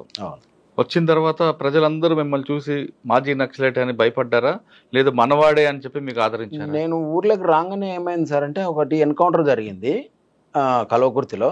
అశోక్ అన్న చనిపోయాడు. అశోక్ అన్న వెంబడి ఇంకొక దళ సభ్యుడు చనిపోయాడు. అయితే మన వాళ్ళు పోయి చూసి ఏమైనారంటే, ఆనంద్ చనిపోయాడు, ఈయన ఆనందే అని చెప్పేసి అని పోలీసులకు చెప్పారు. అసలు ఈ ఆనంద్ ఎవరు అని చెప్పేసి అని ఎస్పీ సీరియస్గా తీసుకొని ఇంటికి పంపించిండు. అప్పుడు నేను బయటికి రాలే, అప్పుడు నేను అండర్ గ్రౌండ్లోనే ఉన్నా, కొరియర్గా చేస్తున్నా. నాకు కూడా తెలియదు. ఊరు దాకా పాకింది. ఊర్లోకి పోలీసు వాళ్ళు పోయి, మీ ఓడు చిన్న తమ్ముడు చనిపోయాడు అని మా అన్న వాళ్ళను, మా అమ్మ వాళ్ళని అడిగితే ఇంకా వాళ్ళంతా ఏడుపులు గగ్గోలు పెట్టి, ఈ శవాన్ని తీసుకురానికే పోతే కూడా మళ్ళీ మాకేమో ఇబ్బందులు, వాడు పోతే పోని మాకైతే తెలియదు సార్, వాడు ఎవడో మాకు తెలియదు అని చెప్పేసి అని ఎవరు పోయలేరు. తర్వాత ఈ ఆనంద్ కాదు, ఇతను వేరే చంద్రమౌళి అని చనిపోయాడు అజిలాపురం వ్యక్తి, ఆయన అనుకొని అయిపోయింది. నేను ఊర్లోకి రాగానే అందరూ అరే చనిపోయినాడు వస్తున్నాడు అని, సాగర్ గారు చనిపోయింది కదా ఎట్లా వస్తున్నాడు అని చెప్పేసి అని అందరు అడుగుతున్నారు. కానీ నాకు డౌట్ రాలే, అప్పటికి కూడా తెలియదు. మనం అప్పుడు అనుకోకుండా వచ్చిన నేను సడన్ గా అమ్మని చూడాలి అని ఆలోచన. సరే ఎందుకు అంటున్నా తెలిస్తే ఇట్లా పోలీసు వాళ్ళు వచ్చిండ్రని ఇంటికి పోగానే చెప్పారు అనమాట. చనిపోయిన కొడుకు కళ్ళ ముందు కనబడితే అమ్మ రియాక్షన్ చాలా ఆనందపడ్డది. అసలు ఇంకా ఆమె ఇంకా హౌదులు లేవు, వాళ్ళ తమ్ముళ్ళ దగ్గరికి తీసుకొని పోయింది వాళ్ళ ఊరికి. వీనైతే వదలకాకండి, వీడిని ఇక్కడనే కట్టేయండి, వీడు పోతే దొరకడు అనే ఆలోచనతో, అంటే ఆ ప్రేమలా అట్లా చేస్తుంది అనమాట. అంటే మీరు బయటకు వచ్చారు, మీరు అన్న అప్పటి నుంచి ఇప్పటి వరకు సాధారణ కొంతమంది నక్సలెట్లు రియల్ ఎస్టేట్ దందాలు చేసుకుంటూ సెటిల్మెంట్ చేసుకుంటూ కనిపిస్తుంటారు. అందరూ అలా కాదు, కొంతమంది మాత్రమే. కొంతమంది ఇప్పుడు కూడా పార్టీ నేర్పిన క్రమశిక్షణతోని అదే మాట మీద నిలబడి ప్రజల కోసం పనిచేసే వాళ్ళు ఉంటారు, మీలాంటి వాళ్ళు కొంతమంది. మీరు ఆ దారి ఎత్తుకోకుండా ఈ దారిలోకి ఎందుకు వచ్చారు? అంటే ఈరోజు ఈ ఉన్నటువంటి వ్యవస్థ చాలా ఘోరంగా ఉంది. చిన్న చిత్క వాళ్ళను కూడా ఇబ్బందులు పెట్టి లేనిపోని సమస్యలు ఇరికిచ్చే లెవెల్కి వచ్చేసారు. అటువంటి టైంలో మనకి ఎందుకు, మనం వచ్చినాం కదా బయటికి, మనం ఏందో మనం వద్దనుకున్నాం. పార్టీ ఎప్పుడు ఎల్లవేళలా అది పవర్ఫుల్లే. ఎవరికైతే సమస్య వస్తాడో వాడు మళ్ళీ నక్సలైట్ అయితేనే ఉంటాడు. ఇప్పుడు మేము ఆగిపోయినామని కాదు, అది ఎల్లకాలం పుడుతూనే ఉంటుంది. దాని జోలికి మనం పోవద్దు. మనం వద్దనుకున్నాం, సరెండర్ అయినాం. మన భవిష్యత్తు ఏందో మనం మంచిగా బతకాలి, కానీ వేరే ఎటువంటి ఏ దానికి కూడా పోవద్దు అని చెప్పేసి అని మా కుటుంబం జీవనాధారం కోసం బతుకుతున్నాం. అంటే మాకు శాతగాక బయటకు వచ్చినట్లే ఒక రకంగా చెప్పాలంటే. నల్లమల అనగానే ఒకప్పుడు పీపుల్స్ వారికి పెట్టిన కోటది. అటువంటిది నల్లమల పూర్తిగా పార్టీ వెళ్ళిపోవడం మీరు ఏ విధంగా అర్థం చేసుకుంటారు? అంటే ఫారెస్ట్ వచ్చేసి చాలా చిన్న ఫారెస్ట్. శ్రీశైలం నుంచి కర్నూలు ప్రకాశం వరకు ఉంటుంది ఫారెస్ట్. చాలా చిన్న ఫారెస్ట్ కావడం వల్ల వీళ్ళు పోలీసులు జల్లెడ పట్టడానికి చాలా ఈజీ అయిపోయింది. తర్వాత రాను మేము సరెండర్ అయిపోయిన తర్వాత కొంత ఏమైపోయిందంటే, ఈ మాజీలను తర్వాత మిలిటెంట్లను కొంతమందిని తీసుకుపోయి పోలీసు వాళ్ళు మొత్తం అడవిని ఎక్కడ ఉన్న జల్లెడ పట్టేసి ఎక్కడెక్కడ ఎట్లా తిరుగుతారు ఏంటిది అనేది తెలిసేసుకున్నారు. ఆ నుంచి ఏంటంటే మామూలు వాళ్ళని అందరినీ కూడా బయటికి తీసుకొచ్చి సరెండర్స్ చేయించారు. కొంచెం పై స్థాయి ఉన్న వాళ్ళని ఎన్కౌంటర్లు చేసి చంపిండ్రు డిపార్ట్మెంట్. అట్లా ఇక్కడ ఎవరు కూడా మిగలలేకపోతున్నారు. అందుకని అందరు ఇప్పుడు ఏఓబి సైడ్ వెళ్ళిపోయినారు చాలా మంది. అంటే మీకు మాజీ నక్సలైట్ అనగానే ఒక ముద్ర ఉంటుంది, అది ఒక విధంగా గౌరవంగా చూపిస్తారు. కొంతమంది దాన్ని చెడుగా కూడా మార్చి ఉంటారు. చెడుగా చూపించిన సంఘటనలు వచ్చాయా, అలా గౌరవప్రదంగా ఉన్న సంఘటనలు ఎదురుపడ్డాయా? రెండు ఉంటాయి సార్. బయటికి రావడంతో ఏంటంటే చెడు ఉంటుంది, మంచి ఉంటుంది. ఇప్పుడు ఎవరికి కూడా అందరిన మంచి అనేది ఏం అనుకోరు. అసలు యాక్చువల్గా ఏంటంటే దళంలో ఉన్నప్పుడు ఉన్నంత ఆనందం మాకు బయటకు వచ్చినాక లేదు. ఎందుకంటే దాంట్లో ఎంతో మంది ప్రాణాలు పోగొట్టుకుంటున్నారు, ఎంతో మంది పోతున్నప్పుడు మేము ఒకసారి అనిపిస్తుంది మేము ఎందుకు బతికినాం అన్నట్లు ఆ ఫీలింగ్ కూడా వస్తుంటది. ఇక బయట ఎన్నో సమస్యలు, బాధలు, బతుకులు ఒక్కొక్కరు ఒకలాగా మాట్లాడడం, వీడు శాతగాక వచ్చింది అనుకోవడం, లేకపోతే వీడు ఏదేదో చేస్తున్నాడు, ప్లాట్లు అమ్ముతున్నాడు, రియల్ ఎస్టేట్ చేస్తున్నారు, ఈ విధంగా అంటుంటారు. ఇంకా మనం అంటే ఎవరికి పార్టీకి నష్టం కలిగించకుండా, తర్వాత పోలీసు వాళ్ళకు నష్టం కలిగించకుండా అందరినీ కంట్రోల్ చేసుకుంటే ఎట్లనో బతికి ఈరోజు బయటపడ్డాం. ఇప్పుడు ఏంటంటే కొంచెం ఫ్రీనెస్ వచ్చింది, ఉంటున్నాం హ్యాపీగా అంతే. కానీ కొంతమంది బయటకు వచ్చాక హత్యలు గురవడం జరుగుతుంటాయి కదా మాజీలు. అవును. అటువంటి చూసినప్పుడు ఏమనిపిస్తుంటుంది? అంటే ఏదైనా తప్పు దోవలో ఉన్నటువంటి వాళ్ళకు మాత్రమే తప్ప ఎవరికి కూడా హత్యల వరకు అయితే రాలే. మాజీలు మస్తు మంది సరెండర్ అయ్యారు, బతుకుతున్నారు. ఎవరి దారిలో వాళ్ళు బతికిన వాళ్ళు మంచిగానే ఉన్నారు. ఇక కొంతమంది బయటికి వెళ్ళి ఆశలకు ఎక్కువ పోయిన వాళ్ళు కూడా ఇబ్బందులలో పడిపోయారు తప్ప వేరే ఎలాంటిది అయితే ఏం లేదు. అనిపిస్తుంది, బాధ అనిపిస్తుంది చనిపోతుంటే, అరే అందరం కలిసి పని చేసినాం వెనుకటికి, ఇట్లాంటి వాళ్ళల్లో ఈ విధంగా కనుమరుగవుతున్నారు కదా అని చెప్పేసి అని బాధ అనిపిస్తుంది. అంతెందుకు మనం ఏమంటే తిరిగిన వాళ్ళు ఎంతోమంది అమరులు అయిపోయారు. ఈరోజు మనం బతికి ఉండి ఎందుకు బతికినామా, అసలు దాంట్లోనే ఉండి మనం కూడా చనిపోయింటే ఎంత మంచిగా ఉంటుండే అని కూడా అనిపిస్తుంటుంది. నక్సల్స్ అనగానే మాజీ అనగానే మనకు ఫస్ట్ వచ్చే పేరు నయీం. నయీం ఎప్పుడైనా ఎదురుపడ్డాడు మీకు? నయీం జైల్లో ఉన్నప్పుడు బాగా పరిచయం. ముషిరాబాద్ జైల్లో అన్నయ్యంబడి ఇద్దరు ఉన్నారు, చాలా మంది ఉన్నారు. అప్పుడు నయీం కూడా ఉన్నాడు.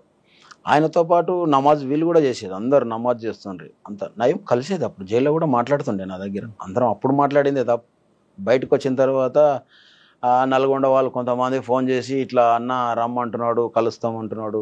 అంటే మనకి ఎవరితోటి అవసరం లేదు, పార్టీ వద్దనుకున్నాం, బయటకు వచ్చినాం, సరెండర్ అయినాం అంటే దానికి ఎలాంటి మనం డోకా లేకుండా మన పని ఏందో మనం చూసుకోవాలి. మన నుంచి కాదు అనుకొని వచ్చినప్పుడు వదిలేసుకున్నాం అంతే తప్ప మేమైతే రాము ఒక్కడ అని చెప్పేసి పోలేదు. జైల్లో ఉన్నప్పుడు అన్న నయీం కలిసి ఉన్నారంటున్నారు. అవును. అదే టైంలో నయీం బయట కొన్ని కార్యక్రమాలు తమ్ముడు గారు చేయించేవారు, సెటిల్మెంట్లు కానీ లేదా నాకు కావాల్సిన వస్తువులు తెప్పించుకోవడం. ఆ క్రమంలో మీకు ఎప్పుడైనా ఎదురుపడి పలానా వస్తువు కావాలని కానీ లేదంటే పలానా పని చేసి పెట్టిన ఎప్పుడో మీకు ఆదేశించాడా? మన దగ్గరికి అయితే రాలేదు. అదే నల్గొండ వాళ్ళు ఎందుకంటే తెలిసిన వాళ్ళు ఉన్నారు కాబట్టి వాళ్ళ నుంచి సమాచారం పంపించిండు రమ్మని. మేము వెళ్ళలేదు. అన్న కూడా జైల్లో ఉన్నప్పుడు జైల్లో ఉన్నప్పుడు కలిసారా ఎప్పుడైనా? కలిసినాం జైల్లో. ఏమంటారు ఆయన? అంటే అప్పుడు ఎంతసేపు ఉన్నా పోరాటాల వైపే మాట్లాడుతున్నాండ్రి. ఆయన జైలు నుంచే సరెండర్ అయ్యిండు. తర్వాత అన్న వాళ్ళంతా బయటకు వెళ్ళిపోయిన తర్వాత నేను చెంచల్ కూడా జైల్లో ఉన్నప్పుడు బయటకు వచ్చిండు. అప్పుడు ఎందుకు జరిగిందంటే ఈదన్న అని ఒక ఆయన ఉండే, హుసేన్ బి భర్త, మర్డర్ అయింది. హుసేన్ బి భర్తను తలకాయ గాడికి కోసేసి ఈడనేమో మొండెం వేసిర్రు ముషిరాబాద్ జైలు దగ్గర. ఈ తలకాయ గాడికి తీసుకొచ్చి చెంచల్ కూడా దగ్గర వేసిపోయారు. తర్వాత వాళ్ళిద్దరు వాళ్ళ కజిన్ బ్రదర్స్ వాళ్ళు అరెస్ట్ అయ్యి జైలుకి వచ్చిండ్రు. చెంచల్ కూడా నేను ఉన్నప్పుడే వచ్చిర్రు వాళ్ళు. చెంచల్ కూడా జైలుకి మీరు ఎందుకు వెళ్ళారు? నేను సరెండర్ అయినప్పుడు జైల్లో పెట్టిరు కదా. జైల్లో 100 days ఉంది బెయిల్స్ వచ్చేదాకా. 100 days ఉన్నప్పుడు వాళ్ళు అది జరిగి లోపలికి వచ్చిన తర్వాత వాళ్ళ మీద ఏంటంటే పార్టీ ఇట్లా చంపుతారు అని చెప్పేసి అని వాళ్ళ ఇద్దరిని తీసుకుపోయి చంపేసింది. పార్టీ చంపడం వల్ల ఈయన నయీం లోపలనే సరెండర్ అయ్యి బయటకు వచ్చేసి ఆ నుంచి అరాచకాలకు స్టార్ట్ అయింది. అంటే అటువంటి వాళ్ళు కొంతమంది, అందరూ కాదు, ఒక్కొక్కరికి ఒక సమస్య, ఒక ఇన్సిడెంట్ వల్ల ఇట్లా జరిగింటుంది. అంటే మీరు పార్టీలో వెళ్ళడానికి ప్రధాన కారణం హాస్టల్లో సరైన సౌకర్యాలు లేకపోవడం. విద్యార్థి దశ నుంచే మీకు జరిగిన అక్రమాలపై పోరాటం చేశారు. అక్కడి నుంచి ఇప్పుడు చివరిగా చెప్పండి, ఇప్పుడున్న పరిస్థితుల్లో విద్యార్థులందరూ కూడా ఎటువంటి సమస్యలు ఇప్పటికీ ఎదురవుతుంటాయి, ఇంకొక రకంగా అవుతుంటాయి. ఒక హాస్టల్ కాకపోవచ్చు, ఇంకో ధర అవ్వచ్చు, భోజనం కాకపోవచ్చు, ఇంకొకటి అవ్వచ్చు. ఇటువంటి సమస్యలకు పోరాటం చేయాలంటే ఆ పోరాటం ప్రజాస్వామ్యబద్ధంగా చేయమంటారా, లేదు మీలాగే ఆ దారిలో వెళ్ళమంటారా? అంటే ప్రజాస్వామ్యబద్ధంగా అంటే ఈ వ్యవస్థ ఎట్లా ఉంది అంటే ఎవరైతే డబ్బు ఉంటే వాడే హై రేంజ్లో వెళ్ళిపోతున్నాడు తప్ప మామూలు ప్రజలు ఎవ్వరు కూడా పోవడానికి, వాళ్ళకి లాస్ట్ తిండికి ఎక్కడైతే ఇబ్బంది ఎదురవుతుందో, కష్టాలు ఎక్కడ మొదలవుతావో వాళ్ళు కంపల్సరీ కమ్యూనిజం వైపు వెళ్తారు. ఏ విద్యార్థి అయినా కంపల్సరీ ఆలోచన స్టార్ట్ అవుతుంది. ఇంకా వీళ్ళు నిర్బంధం ఎంత చేస్తే అంత తొందర స్టార్ట్ అవుతుంది. ఇప్పుడు ఉన్నటువంటి ప్రభుత్వాలు చేసేటువంటి నిర్బంధాలను బట్టే చాలా మంది ఆకర్షితులవుతారు. కమ్యూనిజం అనేది ఎప్పటికీ కూడా ఆగదు, ఖచ్చితంగా పెరుగుతుంది. తగ్గిపోతుంది అనేది అయితే మాత్రం ఉండదు. నేను ఆ విధంగా చెప్పవచ్చో చెప్పకూడదో కానీ అంటున్నా. ఎందుకంటే సమస్య వచ్చినకల్లా ఏమవుతాడంటే అటువైపు ఆలోచన చేస్తారు. చాలా మంది స్టూడెంట్స్ చేస్తారు. ఇప్పుడు కాలేజీలో ఉన్నటువంటి పిల్లలు కూడా ఉద్యోగాలు లేవు. తెలంగాణ ప్రభుత్వం ఉన్నంతకాలం అసలు ఎవరికి కూడా రాలే, జాబ్సే వేయలే. ఇవాళ ఇప్పుడు కొత్త ప్రభుత్వం వచ్చింది, కాంగ్రెస్ ప్రభుత్వం, ఈయన వేస్తాడా వేయకూడదు. అంటే ఇటువంటి వాళ్ళు ఎంతోమంది వెయిట్ చేస్తూ ఏమైపోతారంటే ఇవి ఇంతే, ఈ ప్రభుత్వాలు సవ్యంగా జరగవు కాబట్టి ఈ వ్యవస్థ నుంచి మారము అనే ఆలోచన వచ్చిన వాళ్ళందరూ కూడా మ్యాక్సిమం అటువైపు చూస్తారు. ఎప్పటికీ ఆగదు. అంటే నేను అంటున్నది ఏంటంటే ఒక రైలు టైపు ఈ నక్సలిజం అనేది అని అనుకుంటున్నా. ఇప్పుడు ఈ నుంచి ఢిల్లీ పోతుంది ట్రైను, సికింద్రాబాద్లో బయలుదేరేదంటే ఢిల్లీ దాకా వెళ్తుంది. దాంట్లో ఎక్కే వాళ్ళు ఎక్కుతూనే ఉంటారు, దిగే వాళ్ళు దిగిపోతూనే ఉంటారు, మళ్ళీ అక్కడ ఎక్కే వాళ్ళు ఎక్కుతుంటారు, లాస్ట్ గమ్యం అయితే చేరుతుంది. ఈ కమ్యూనిజం అనేది కూడా అట్లే ముందుకు వెళ్తుంది అనేది నా ఆలోచన, నా అభిప్రాయం. ఎప్పటికైనా సమస్య వచ్చిందంటే ప్రతి ఒక్కరు నక్సలైట్ కావాల్సిందే, అవుతారు కూడా. అంటే నేను కావాలని అంటలేను, మీ అభిప్రాయం? మా అభిప్రాయం. రైట్. ఇప్పుడు యువతులు అంటే యువకులు ప్రజాస్వామ్యబద్ధంగా పోరాటం చేయాలంటే ప్రభుత్వాలు కిందకి రావాలంటున్నారు సాగర్ అన్న అలియాస్ ఆనంద్. వాళ్ళు ప్రతి యువకులకి సమస్యలు ఉన్నప్పుడు వాళ్ళకి ప్రభుత్వాల కిందకు వచ్చి వాళ్ళకి కావాల్సిన సమస్యలు పరిష్కరించాల్సిన అవసరం ఎంతైనా ఉంది. వాళ్ళకి కావాల్సింది ఉచిత విద్య, ఉచిత వైద్యం అందిస్తే, నిరుద్యోగ సమస్య తీరిస్తే ఖచ్చితంగా ఇప్పుడు యువత ఎవరు కూడా నక్సల్స్ మూవ్మెంట్ వైపు కానీ భావజాలం వైపు కన్నెత్తి కూడా చూడరు. కానీ ఎప్పుడైతే ప్రభుత్వాలు ఆ వర్గాలకి వాళ్ళకి కావాల్సిన మౌలిక సదుపాయాలు నిర్లక్ష్యం వహిస్తారో ఖచ్చితంగా యువకులు అటువైపు చూసే అవకాశం కనిపిస్తుంది. సార్, ఇది నక్సల్స్ మూవ్మెంట్ అనేది ఒక ట్రైన్తో కంపేర్ చేశారు సాగర్ అన్న. వస్తుంటారు, వెళ్తుంటారు, కానీ గమ్యస్థానం చేరాలంటే ట్రైన్ మాత్రం ఆగదు, కరెక్ట్గా గమ్యస్థానానికి వెళ్తుంటారు. కాబట్టి ఇప్పటికే ఈ సమస్య పరిష్కారం కావాలంటే ప్రభుత్వాలు ఖచ్చితంగా వాళ్ళకి కావాల్సిన సమస్యల మీద పోరాటం చేయాలి. వాళ్ళ అభివృద్ధి పథకాలు కింద స్థాయి వరకు అందేలా ప్రయత్నం చేస్తే ఈ సమస్యకి ఒక కొలికి వస్తే తప్ప పూర్తిగా ఆగిపోదన్న విషయం చాలా స్పష్టంగా తెలిసింది. ఇది సాగర్ అన్న అలియాస్ ఆనంద్తో ఎక్సలెంట్. వచ్చే వారం మరో గెస్ట్తో మళ్ళీ కలుద్దాం. అంతవరకు నమస్తే. థ్యాంక్ యూ అన్న. ఇందులో చాలా స్పష్టంగా చెప్తున్నాం, నక్సల్స్ మూవ్మెంట్ అనేది పెంచడానికో, లేదా పోలీస్ పెత్తనం పెంచడానికో, లేదా నక్సల్స్ మూవ్మెంట్ తగ్గించడానికో, పార్టీ వైపు వెళ్తున్న వారికి లాగడానికో ఈ ఇంటర్వ్యూ ఉద్దేశం కాదు. గతంలో జరిగిన ఉద్యమాలు తీరు ఎలా జరిగాయి, అంతేకాకుండా అప్పట్లో మావోయిస్ట్ పార్టీ కానీ పీపుల్స్ వార్ పార్టీ ఎలా పనిచేసింది, పని చేయబట్టే ప్రభుత్వాల కిందకు వచ్చాయని ఈ చరిత్ర భావితరాలకు చెప్పడానికే ఈ ఇంటర్వ్యూస్ కానీ వేరే ఉద్దేశం కాదని విషయాన్ని చాలామంది అపోహలు పడుతున్నారు. వాళ్ళందరికీ ఇదే message. Thank you very much.